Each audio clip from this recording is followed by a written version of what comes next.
Madame la ministre Kandia Camara a conduit une délégation au nom de la Côte d'Ivoire à la 207e session du Conseil exécutif de l'UNESCO qui se tient à Paris du 9 au 23 octobre 2019. Au cours de cette session qui marque la fin du mandat de la Côte d'Ivoire au sein de cette importante instance de l'organisation, Madame la ministre, présidente de la Commission nationale ivoirienne pour l'UNESCO et déléguée de la Côte d'Ivoire au Conseil exécutif, a prononcé une déclaration articulée autour du bilan et des perspectives de notre coopération avec l'UNESCO.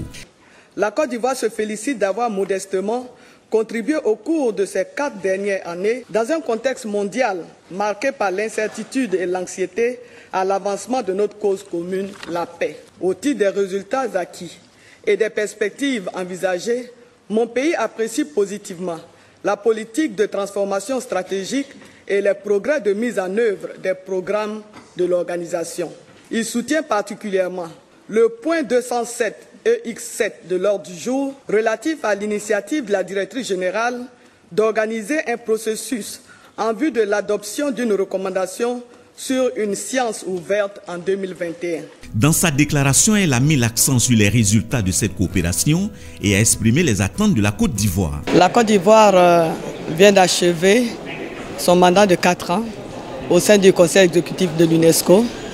Je voudrais profiter pour rendre hommage au président de la République, son Excellence Alassane Ouattara, car c'est grâce à son leadership et grâce à l'engagement du gouvernement ivoirien que cela a pu être possible.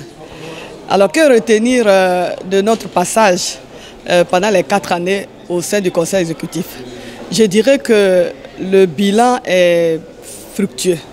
Est fructueux parce que, vous savez, le Conseil exécutif est l'organe de décision. C'est l'organe où toutes les décisions sont prises, c'est l'organe qui élabore les différents programmes, c'est l'organe qui les valide. Et donc, être membre de cette structure, c'est quelque chose de très important. Et grâce justement à notre place au sein du Conseil exécutif et du rôle que nous avons joué, la Côte d'Ivoire a pu bénéficier de la reconduction du programme post-crise. Parce que c'est un programme dont nous avons bénéficié dès 2011-2012, mais cela a été reconduit grâce à notre engagement. Il faut dire aussi que la Côte d'Ivoire bénéficie d'un appui important dans le cadre de l'alphabétisation, surtout de l'alphabétisation numérique qui touche majoritairement les femmes. C'est vrai, ça se fait au bénéfice de tous les citoyens non éduqués, non scolarisés, mais ça profite majoritairement et prioritairement aux femmes. Et toujours au cours de notre mandat, la Côte d'Ivoire a pu bénéficier de la réunion des points focaux de la Convention du patrimoine mondial de l'UNESCO. Cette réunion a eu lieu à Abidjan. La Côte d'Ivoire a abrité la 6e Assemblée générale du programme MAB. Et d'ailleurs, c'est la Côte d'Ivoire qui préside le MAB aujourd'hui. Sans oublier que la ville historique de Grand Bassam a été inscrite au patrimoine mondial pour l'UNESCO, ainsi que la danse Zaouli. Et tout cela et bien d'autres acquis que je ne vais pas énumérer ici. Et tout cela, comme je l'ai dit, grâce au leadership du président, grâce surtout à l'engagement des Ivoiriens.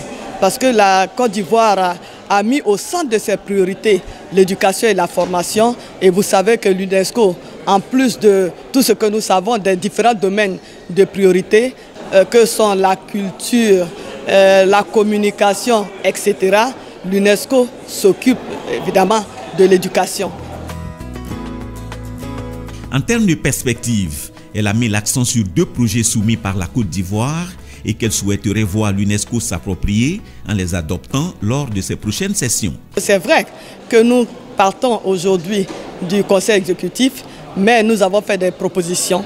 Nous avons par exemple proposé que soit inscrit à l'ordre du jour du prochain Conseil exécutif un programme spécial pour la préservation des fleuves, des rivières et des mers d'Afrique. Et aussi que les principes d'Abidjan soient inscrits à l'ordre du jour.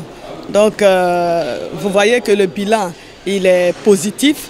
Je dirais que notre passage ici au Conseil exécutif a été fructueux et je voudrais profiter de cela pour exprimer toute la gratitude du gouvernement ivoirien et du président de la République, du Premier ministre à la directrice générale de l'UNESCO, Madame Audrey Azoulay, à toute la direction générale de l'UNESCO. Et je voudrais aussi exprimer toute notre reconnaissance au groupe Afrique qui a porté notre candidature il y a 4 ans, qui nous a soutenus. Tous les pays africains ont soutenu la candidature de la Côte d'Ivoire. Je profite de l'occasion pour féliciter notre ambassadrice ici à l'UNESCO, Madame Denise Oufoué-Boigny, qui a fait un travail remarquable ici à l'UNESCO.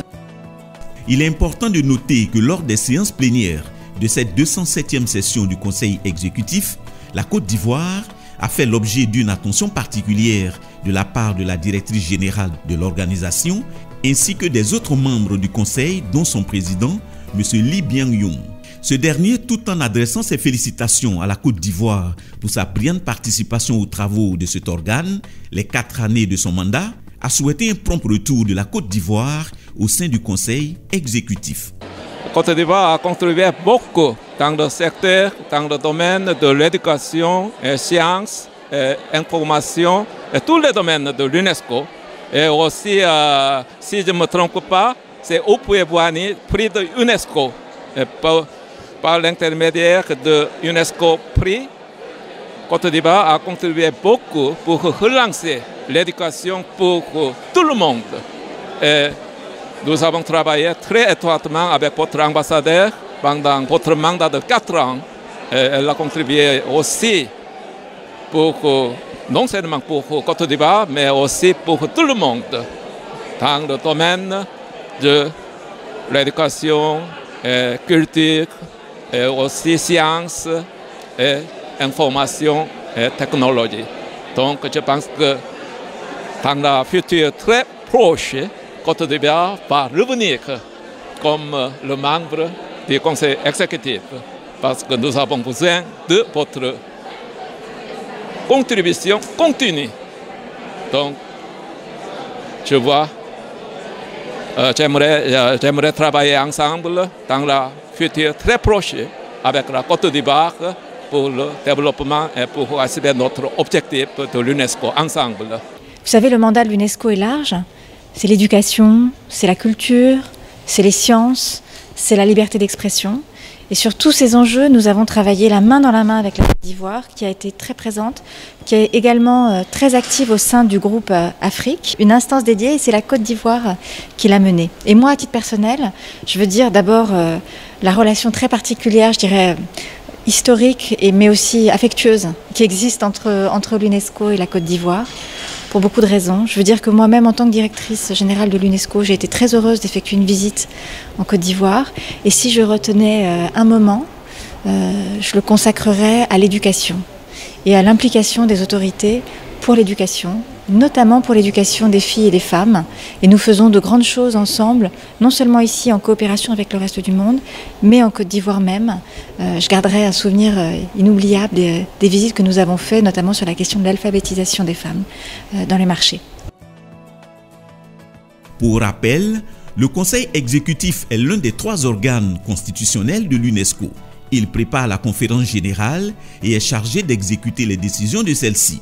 Il se compose de 58 États membres élus par la conférence générale et pour un mandat de 4 ans. Chaque État membre désigne un représentant et des suppléants pour siéger pendant son mandat. En marge des travaux, Madame la ministre a eu des entretiens avec Madame Stefania Giannini, sous-directrice générale de l'UNESCO pour l'éducation, avec qui elle a évoqué des questions liées aux différents projets en matière d'éducation en Côte d'Ivoire, et M. Edouard Firmin Makoko, sous-directeur général de l'UNESCO pour le département Afrique. Avec ce dernier, il a été question de l'organisation de la remise prochaine du prochain prix Félix Houphouët-Boigny pour la recherche de la paix.